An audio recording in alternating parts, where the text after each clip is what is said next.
Hi everyone, today I'm reviewing the markings from another Tessier 7 craniofacial cleft, otherwise known as macrostomia.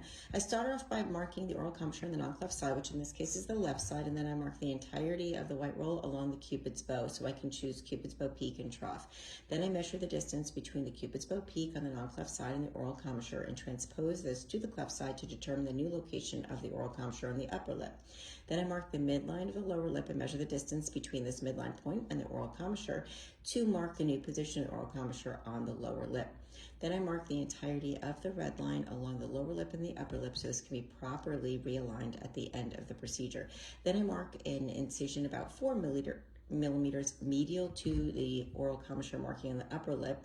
This is for the mucosal flap inset, and here are the incisions along the vermilion cutaneous junction. And then here's the lateral extent of the incision, which is a little bit more extensive in this baby because he had a large branchial cleft that needed to be excised and included. So here's the drop down vertical mucosal incision from the upper lip, and here's the incision from the lower lip. And you will see a mirror image mucosal flap marking that is 3 to 5 millimeters lateral to the oral commissure marking on the lower lip.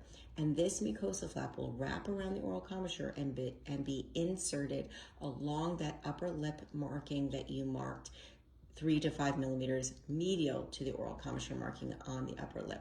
This ensures that the lateralmost extent of your closure isn't at the oral commissure. It wraps this mucosal flap around and insets about 3 to 5 millimeters medial to your upper lip oral commissure marking to give a more natural appearance. So here are his final markings. I hope this video was helpful, and as always, leave your questions in the comments below.